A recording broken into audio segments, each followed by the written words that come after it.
রবিবার সাত সকালে ফের চিতাবাঘের আতঙ্ক ছড়ালো মাথাভাঙা এক ব্লকের পচাগড় গ্রাম পঞ্চায়েতের মধ্যবাজগুড়ি এলাকায়। চিতাবাঘের হামলায় আহত হলেন সুবর্ণরানী দে নামে এক মহিলা। পরিবার সূত্রে জানা গেছে, এদিন সকালে বাড়ির পাশেই ছাগলকে খাবার দিচ্ছিলেন সুবর্ণরানী। সে সময় আচমকাই ঝোপের আড়াল থেকে বেরিয়ে এসে চিতাবাঘটি তার মুখে থাবা মারে।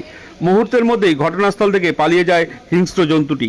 চিৎকার শুনে ছুটে আসেন পরিবারের লোকজন ও প্রতিবেশীরা। রক্তাক্ত অবস্থায় সুবর্ণরানীকে দ্রুত উদ্ধার করে মাথাভাঙা মহকুমা হাসপাতালে নিয়ে যাওয়া হয়। বর্তমানে তিনি চিকিৎসাধীন।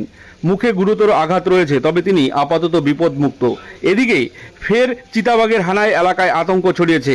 বন দপ্তরের ভূমিকা নিয়ে প্রশ্ন তুলছেন স্থানীয় বাসিন্দারা। তাদের দাবি, বারবার চিতাবাঘ লোকালয়ে ঢুকে পড়লেও পর্যাপ্ত নজরদারি ও সতর্কতামূলক ব্যবস্থা নেওয়া হচ্ছে না কেন।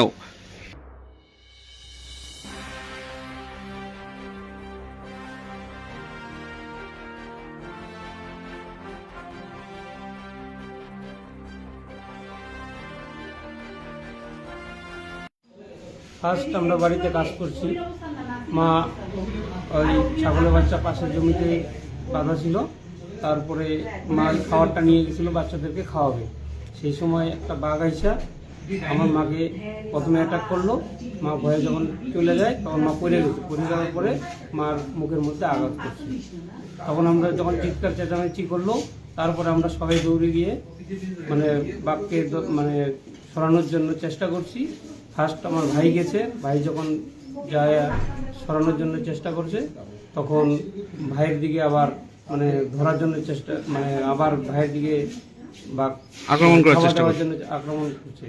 তারপরে আমরা সবাই গেলাম, বাবা গেল, আমি গেলাম, গিয়ে লাঠি দিয়ে তাড়ানোর পরে ভাগ চলে গেছে। কোথায় হয়েছে ঘটনাটা? ঘটনাটা মধ্যবাজগুড়ি। আর যে আহত হয়েছে তার কি নাম? হচ্ছে সুবর্ণরানী দে। সুবর্ণরানী দে। বয়স কত হবে? বয়স 55 বছর হবে। কথা বলেন। একটা বাঘই ছিল? হ্যাঁ, একটা বাকি ছিল।